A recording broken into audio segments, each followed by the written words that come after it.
Kungazwangela ukuthi luzwangela kungajwayelekile kuwe, kodwa impumelelo ayidingi umzamo omkhulu.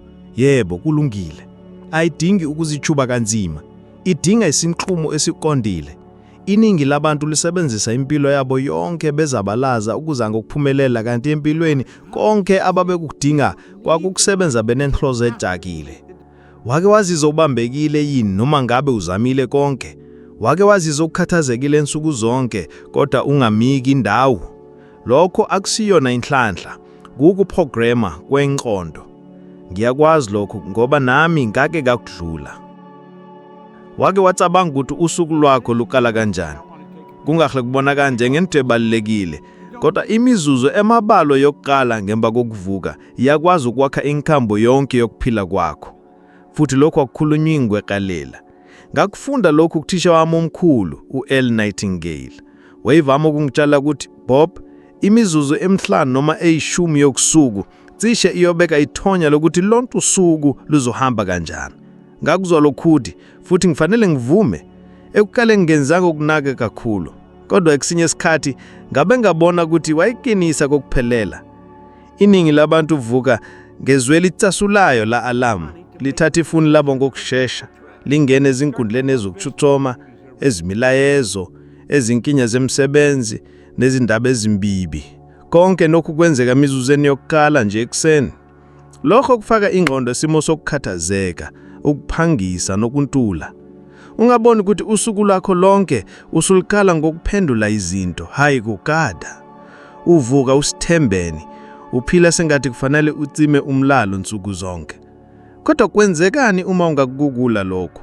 Kwenzekani uma emizuzweni embalo yokusuku lwakho ungakhetha ukumisa, uvale amehlo, uphemule ngokujule, bese uzibuza, namhlanje ngifuna ukuba ngubani?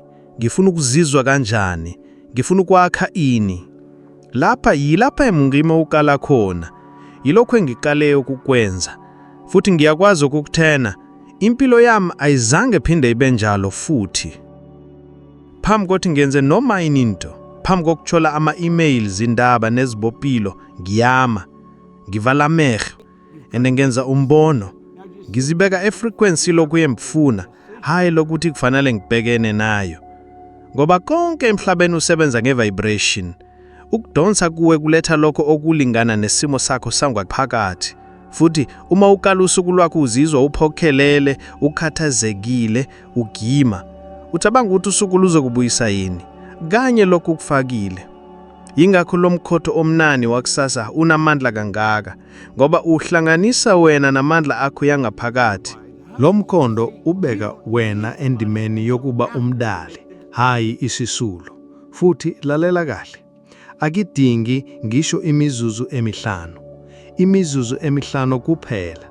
Kodwa leyo mizuzu emihlanu ingaba umehluko phakathi kosuku olusebenzayo noluthitha isikhathi, phakathi kosuku lokukhula nosuku lokusinda nje. Manje cabanga nami. Zingaki izisikhathi ozizwile ukhathele nje ekseni lapho uvuka? Zingaki izisikhathi ovuke uzizwa sengathi awunamandla, sengathi umhlaba usinda kakhulu? Lokhu akuhlangene nomzimba wakho, kuhlangene nenkhondo yakho. Inkhondo yakho isiqeqeshelwe ukukala ngokutabanga ngezinkinga.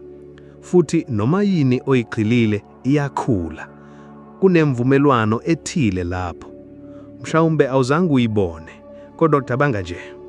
Uma ungasebenzisa lelo thuba, leli khefu elifushane phakathi kobulala nokuvuka, ukuzilungiselela kabusha ngendlela ehlukile, ubungavuka usunenhlozo, utatshe kale, unesibindi, ngoba esikhundleni sokudondwa usuku ubunkabe ngwena odonza usuku uye endaweni oyifunayo.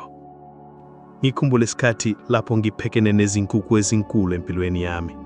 Ngenekunti ngithathe izinkumo ezinzima. Kwakunenqindezi enkulu. Futhi suka zonke ekseni lapho ngivuka, ingqondo yami ayizama ukungifaka koloyiko, ukuba ngabaza nokukhathazeka. Kodwa ngikhumbula lokho u-L angifundisa khona. Futhi ngengikhetha ukuyeka, ngiphemule, ngigqile emvonweni ukuthi ngifuna konke lokhu kuphele kanjani. Kancane kancane izithezulu zaqala kuvela. Akukhona ngoba umhlaba ushintsha, kodwa ngoba mina ngishintsha indlela engangena ngayo emhlabeni njalo ekuseni. Uyazi yini okuyisimangaliso? Isayensi seyivele yafakazwa ukuthi ingqondo yomuntu ithambekele kakhulu ukubumba lapho umuntu esandavuka. Lokhu kusho ukuthi ngelesi sikhathi ivulekele kakhulu, iyamukela kahle futhi izwela kakhulu lwanda oluyifakile. Abakhanishi enyunile yaCalifornia Los Angeles bakhombisile ukuthi imisebenzi yokuqala engqondweni ekuseni inamandla okwakha imizila yobuchophi ngokuhamba kwesikhathi. Kuyafana nokuthi ubala umbalo wokuthi uzoba ngubi njalo ekuseni. Manje ake ngibuze umbuzo okhotho. Ngabe nguwe obala imbalo wokuphila kwakho noma uvumele omunye umuntu awubalele? Ngifuna ukukunikeza inselelo yedwa, ilula, kodwa ingagula impilo. Ezinsukwini eziyi7 ezizayo, njalo lapho uvuka, ungawathinti umakhalekili wakho okungangenyani imizuzu eyi10. Hlale wedwana, phemule, jile emvonweni wokuthi ufuna konke lokhu kuphele kanjani. Futhi uzibuze, yini injongo yosuku lwami lwanamuhla? Cabanga ngalokho, zibone uphumelela. Zizwe sengathi konke osekwevikile kwenzeke kakade, bese uhlonipha lokho ngenhliziyo egcwele ukubonga. Uma wenza lokho izinto eziyisikhombisa zilandelana, uzoyibona umehluko empilweni yakho. Futhi ngiyakuqiniseka, uma uqhubeka kwaze kwaba izinto ezingama30, ngeke usafuna ukukana usuku lwakho nganoma yiphi enye indlela. Ukhiye wawungowakho kusukela ekuqaleni. Kushale kunjalo. Kufanele nje ukhumbule ukusebenzisa kusenesikhathi ekuseni. Abantu bahlale bethi, ngizozama ukuqala lo msebenzi. Ngizozama ukushintsha umsebenzi wami. Ngizozama ukuvuka ekuseni. Kodwa ake ngikutshele into okungenzeka ukuthi akekho oke ngiwakutshela yona. Ukuzama akukukhuli lutho. Kwenziwa noma kwenziwe. Le ndaba yokuthi ngizozama iyona esesakaza abantu, ibenze bahlale endaweni efanayo nakuba becabanga ukuthi bayaphambili. Ngikhumbula ngesikhathi ngikhuluma nomphakathi, ngathela umuntu othile ukuba azame ukuphakama esihlalweni sakhe. Wangibuka ngabaza. Ngaphinda ngamthela, zama ukuphakama. Wahamba weme. Ngathi kuye, awuzamanga, uvukile. Mina ngithe, zama. Wamamatheka kodwa ngalelo thuba waqonda iphuzo. Ukuzama akukho. Okukhona isinyumo. Futhi isinqumo sangempela sihlale silandelwa isenzo. Ungachitha iminyaka ifunda, ufunda izincwadi, ubhala amasu. Kodwa ingowo nje uma konke lokho kuyilungiselo kuphela, hayi isenzo sangempela, uzoqhubeka uhlale endaweni efanayo. Kufana nomuntu okuchitha impilo yakhe yonke elungise imithwalo yakhe, kodwa akaze angene emotweni ayohambeni. Isikhathi sokuqala ukwenza ziso napho umhlaba uqala kuphendula. Ngaphambili kwalokho konke kuyithiyori. Angisho ukuthi ukulungiselela akubalulekile, kuyabaluleka, kodwa kuba nenjongo kuphela uma kuholela ekuthatheni isinyathelo. Wangocabanga ukuthi kube ngaki amachebo ahamba phambili ake besemjondeni wakho, kodwa ungakazi wafeze. Mhlambe wengocabanga kokukhatha ibhizinisi, ubhala incwadi, ubukalisa isifundo, noma ukwenza ushintsho olukhulu empilweni yakho. Kodwa waqhubeka ucabanga, walinda kakhulu, wahlela kakhulu, akuzange kwenzeke. Futhi iyona into ebuhlungu kakhulu le. Uma wena ukakwenzi, omunye umuntu ongenabo ubuchwepheshe obungangako, ongalungisela ngako, kodwa onokuzimisela olukhulu yakwenza. Futhi uyathola lokho obungathola wena. Sengikubonile lokho kwenzeka izikhathi ezingane kakhulu. Abantu abanezinga eliphakamile kakhulu lamandla, kodwa ababoshwe ukwesaba. Ukumesaba ukuhluleka. Ukumesaba ukuthi abanele. Ukumesaba ukuthi bazothi abantu. Kodwa ake ngikutshele iqiniso elibuhlungu. Ukwesaba akukaze kuphela kuphelele. Ufunda ngempela ukuthi wenzeni kaphela uma ukusaba kukhona. Kukusaba kuwuphawu lokuthi ususondele entweni ebalulekile. Uma ungakwazi ukusebenzisa lowo muzwa njengamandla ukukhubekela phambili, akukho lutho olungakwazi ukukuvimba. Ngikhumbula kahle umzuzu engangiqhuma ngawo kuphuma embonini ye-insurance. Lapho sengangizimile ngokuqinile futhi ngihola kahle, ngazinikela ngokuphelele emhlabeni wokusuthuthusa. Abantu abaningi ngibiza ngohlanya, bathi lokho bekuwubungozi bukhulu. Kodwa ngaphakathi kimi ngazizwa isikhathi sesifikile. Ngase ngithatha isinyathelo. Angizange ngilinde ukuba ngilumele. Angizange ngilinde yonke into ikujake kahle. Ngithemba lo mbono enganginawo, ngaqhubeka. Futhi leso sinqumo okubaluleke kakhulu, leso senzo sashintsha yonke impilo yami. Ukube ngangilinde umzuzu ophelele, mhlawumbe namhlanje bengizawulinda. Beka, imfixture ayikho ekwenzeni into enkulu kusukela ekuqaleni. Iphakathi kwekuqala. Thatha leso sinyathelo sokuqala, noma singibonakala kancane kanganani. Ukuqonda uvela lapho uhamba. Awusoze bona yonke indlela uma usamile ekuqaleni. Kodwa njengoba ukhubeka, izinyathelo ezilandelayo ziyaqala ukuvela. Kunokucwaninga okuthakaselayo luvele eUniversity yaseColumbia, olukhombisa ukuthi izenzo ziphindaphindeyo, noma singibantshani kanganani, zinemithelo emikhulu yesikhathi esitezi kunezinqumo ezenziwa ngesikhathi esithile. Ngamanye amazwi, ukwenza okonzane ensukudini kunamandla kakhulu kunokulinda uguguko olukhulu. Futhi ungazikhohe ukungabi senzweni nakho kuyisinqumo. Futhi leso sinqumo siza nenteno yaso, intengo yokuzisola, intengo yokudumala, umuze ukuthi impilo idlala kanti wena ubukele nje ngaphandle. Ngakho ngiyabuza, yini oyibambizela namhlanje? Yiphi leyo mbono iphili ngaphandle kwakho kodwa ingakaphumi? Yiphi lelo phupho elikinywe etheleni lilindele ukuba ube nesibindi senale? Impilo ayilindi umuntu, futhi awudingi ukuba uphelele ukuze uqale. Okudingayo kuyizibophezelo, futhi kube nesibindi sokuthatha isinyathelo sokuqala. Kuba uma suqala ukuhamba, yonke indawo iqala usebenza ngakuwe. Kodwa iphendula kuphela kwesenzo. Kunokukhulu ngaphandle kwakho, kodwa lokho kudinga ukuhamba ukuze kufume. Sekuyisikhathi sekuyeka kuhulela uqale ukuphila impilo ozelwe ukuba uphile manje. Wake wabona abantu abasebenza usuku lonke bezikhandilela, benza ama-hours ezingaziwa, begijima bejikelwana, kodwa noma ngonjalo besebenza kanzi wakukhokha izikweletu. Engizini wa-Afrika, lokho kungasho ukuthi umuntu ohola chimashumi esisihwamba zinkulungwane zamarandi ngenyanga, ukuthi amashumi esisihwamba zinkulungwane zamarandi. Kodwa noma ngonjalo akwanele kokukhokhela izindlela zesisikelo. Yize yonke imizamo yabo, imali ayaneli. Lena yo impilo yangoguna abaningi abayibekana nayo. Ngakho kubalulekile ukuthi umeta nane uzibuze, ngabe ungafuna ukuqhubeka kanje noma sekuyisikhathi sokuqhaqha yenye indlela? Mhlambe lokho okwenzekayo kuwe njengamanje, futhi lokho kuphakamisa umbuzo ongakhululeki kodwa obalulekile. Kungani wonke umzamo omkhulu kangaka ungakakulethelanga imiphumela oyifanele ngempela? Ngizokuthela ukuthi kungani. Abukhona ukuthi usebenze ngokwanele. Inkinga ingaphakathi kuwa. Ukungabi biko kokuvumelana phakathi komzimba wakho nengqondo yakho.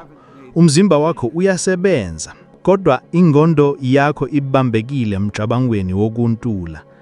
Uyazikhandla, kodwa ngomuzwa ungahambisani. Konke okukhona endaweni yonke kusebenza ngefrequency ethile. Konke. Futhi udonsela kuwe izinto ezihambanisa nemvamisa yengqondo yakho yangaphakathi.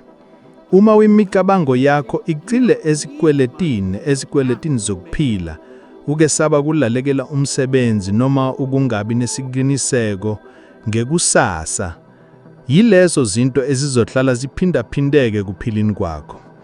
Lokho kucabanga ngakho njalo kuba uhlelo wangaphakathi olugondisa izenzo zakho. umzimba wakho ulandela inqondo yakho, noma ngabe ukathafeki kwinqondo yakho. Ngifuna ukukuthela into mhlambe ongaze uyizwe. Umhlaba ongaphandle uyisibuko somhlaba wakho wangaphakathi. Awukwazi ukuthola ukuthula nhlanhlela noma ukuqheba uma ngaphakathi kugwele ukungabaza, ukesaba nokungrubuza. Kwaze kwabe iminyaka eminingi empilweni yami nami ngihlala kuleyo mpi yangaphakathi. Yebo, ngangenza imali, kodwa kwakunzima kuyigcina. Kwakuhale khona izindleko ziyinza, okuphuthumeyo noma ukuthile okuphazamisa. Nangithaba ngokuthi inkinga isemhlabeni, ezikweletini, ohlelweni. Kwaze kwabe ilapha ngiqonda khona ukuthi ingqondo yami ayikalungeli ukugcina ingzebe. Konke kwashintsha ngesikhathi ngikalabasha ukukwaka kabasho. Usithombo engananga phakathi kimi. Ngayeke ukuzibona njengomuntu odzama nje ukusinda. Ngakala ngibizibona njengomuntu osevele uphumelele. Ngakale kuziphatha njengomuntu ophumelelayo. Ngisho noma imiphumela yayikakala ukuvela. Angikhulumi ngokwenza sengathi. Ngikhuluma ngokugugula impenda yokuzazi kwakho. Kunokonwisho oludumele lwenziwe eNew Israel olukhombisha ukuthi imizwa ehlobene nokwaneleka ivushelela izingwene zethile zobuchopho zehlobene nobukadethi okukhaleyo kanye nezinqingo zesikhathi sibibi. Kanti ke imizwa ehlobene nokuswala njengokwesaba, ukukhathaza nokungabi nesiqiniseko ngekusasa ivuselela izingwene zethile zobuchopho zephathelene nokusinda, ukugcina bambekile emjikelezo kwezizikhumulo zesikhathi sifuphi. Ngamanye amazwi, uma ushintsha imvamisa yokuthabanga kwakho, uvusa ngempela ezinye izingwene zobuchopho kwakho. Ugala ukucabanga ngezikhumulo ayikho nje izinkinga. Uyaqala kubona amathuba lapho phambilini ububona izithiyo kuphela. Futhi uyazini okuyisimanga. Uma usungena kuleli zinga elisha, abantu bayalizwa, uheha uhlobo oluluhluke ngokuphelele lwamakhasimende. Uhlanganisa abantu abasha, futhi izindeleza zifihlekile ngaphambilini ziqala ukuvela.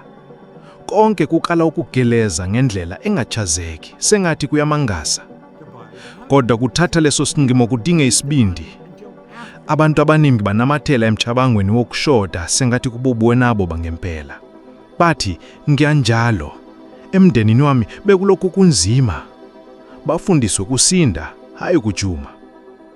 Kodwa ake ngibuze, lokhu kuyiqiniso ngempela na? Noma kumbhalo owuzwile kaningi ozokholelwa?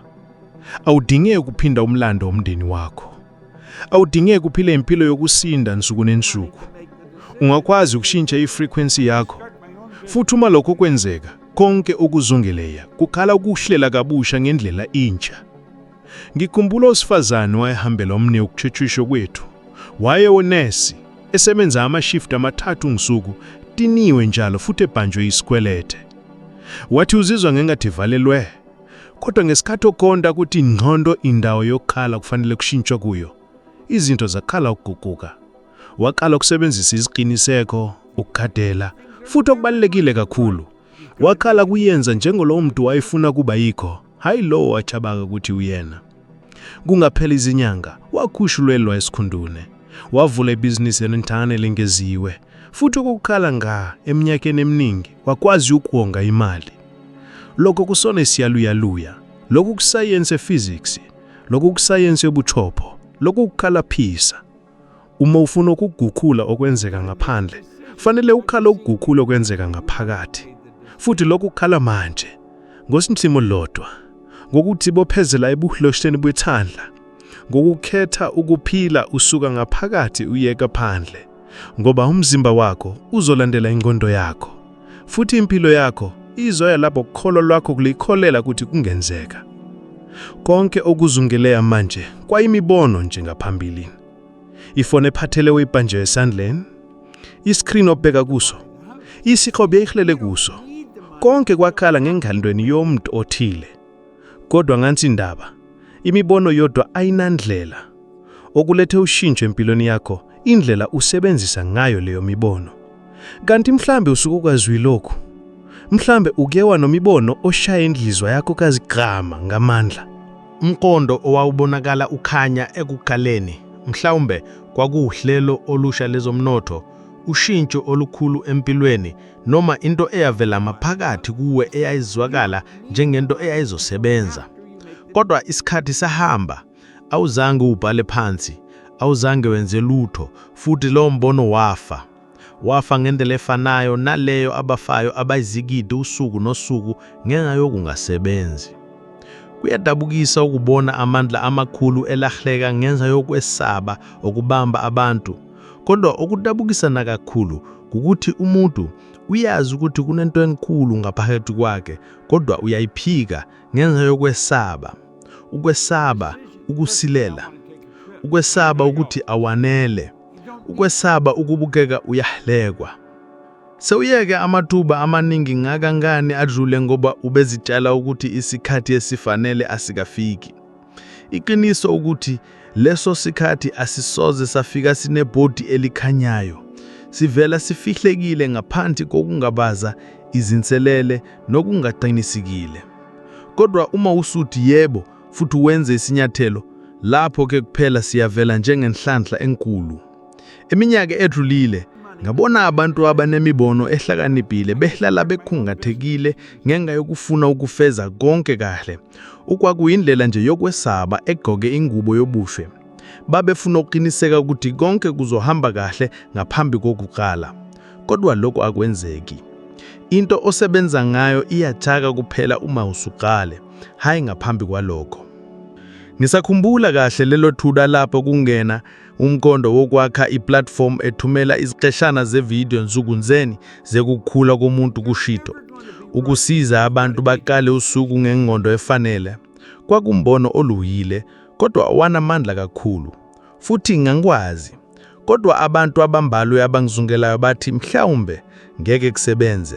Bathi mhlawumbe akekho ozobuka. Bathi mhlawumbe kukhulu kakhulu into yokuthethe. Kodwa ngaqhubeka. Futhi leso sinyethelo sisize insinkulu zabantu emhlabeni konke ukuthi baqale ukwatsho kabusha ingqondo zabo emahoreni akuqala ekukuseni. Konke lokho kwenzeka ngoba nganruma kwenza into ethile ngalombono. Cabanga nje ukuthi ungawuthinta kanjani impilo yabaningi uma uyeke ukwesaba futhi uqale manje. Kunenkulumo engiyithanda kakhulu ithi imibono iyabasintsha njani. Kodwa lowo wenza into ngayo inenani elidlula izigidi 2 asirenda seningifaka. Futhi lokho kuyiqiniso elimsula. Ngoba ngenkathi wena usacabanga, omunye useyasebenza. Ngoba ngenkathi usangabaza, omunye useyekwenzela isinyathelo sokuqala. Ngoba uma ulinda, omunye usephila ithuphu olisandatabanga. Kuvele ungonde ukuthi inkinga ayikho ngekushodwa kwemibono emihle. Inkinga ikho ngekushodwa kwezimiselo, kuthi kuzinikela kwangempela ukukhipha leyo mibono ekhandlweni bese uyibeka ezimpilweni zangempela. Futhi into evimbela lokhu ukwenzeke ezimweni eziningi akusona isimo sokuntuleka kwesikhathi, imali noma lwazi. Kuyisithiya sokungazethembi. Konke okudingayo usuvele unakho ngaphakathi kwakho. Futhi noma ngabe kukhona okungakabi khona, ukuhamba kwenza kube khona ngoba kuyindlela ohlangabezana nayo nalapho ufunda khona, ukhula, uthuthukisa amakhono futhi uthola izinsa ozidingayo. Nasesayensi iqinisekisa lokhu. Ucwaningo olwenziwe eNyuvesi yaseStanford lukhombisa ukuthi ezimweni eziningi isenze siyakhala bese kulandela ukhozi. Okusho ukuthi awudingi ukulinda kuze kube uzizwa ulungele. Okudingeka ukwenza ngukukhala. Futhi lo mzuzu wokukhala uyawuveza umdlandla owucabanga ukuthi kufanele ube nawo kukhala. Uyafuna ukwazi ukuthi yini eyinkinga enkulu yamaphupho akho? Umkhuba wokucabanga kakhulu kodwa wenze kuntshane. Umkhuba wokulinda izimo eziphelele ezingafiki. Inkolelo yokuthi udinga ukwamukelwa okwengeziwe, isikhathi esengeziwe, imali eningi, cisha amarandi angamakhulu 4 eseningizimu Afrika, noma amalungiselo amaningi. Awudingi lutho oluthe khakha. Okudingekayo kuphela ukwamukela umthwalo wokuba nesibopho kuloku okukalayo ngaphakathi kwakho. Uthathe kaju, noma lintshane, noma lingapheleli. Ngoba lapho unika umqondo wakho inhlonipho ngesenzo, umhlaba uyaphendula. Kunjengokuthi ngilungele. Futhi lapho ke unhloba uqala ukusebenzela wena. Uzokwenza njani ngemibono osunayo namhlanje? Uzoyekela itishe ilahleke phakathi ngentshokozelo yansukuzene, noma uzonika le mibono impilo ubavumele bakhukhule ikasusa kakho? Ukukhetha ngokwakho, futhi isikhathi yilesi. Isenzo siyibhloho phakathi kwaloko okucabanga ngakho naloko uphila ngakho. Akunandaba ukuthi uneziphiso eziningi noma imicabango ekhanyi ngaki edrula engluneni wakho, noma uthanda kanganani ushintsha. Uma ungathathi izinyathelo, akukho okuzokwenzeka. Kodwa uma usunquma ukukhuba ngenhlozo ehambanisa nokuthi ungubani ofuna kuba khona, konke okuzungelayo kukhala ukukhuka. Futhi umuzwe thothile kokushukuma ngaphakathi kwakho manje, lokhu sisibonakalo sokuthi usulungele ukuthatha izinga elilandelayo. Ivideo elilandelayo isibele sescreenini. Khofoka ujoine nami. Masilandele lo hambo ndaweni. Futhi ngiyakuthembeza lapho usufinyela ekutshini uzobe usuthuthukile okunganile iphesenti sodwa kunaloku unalo manje. Ngiyabonga ngokuhamba nami kuze kube khona. Ngizobe ngilindela lapho.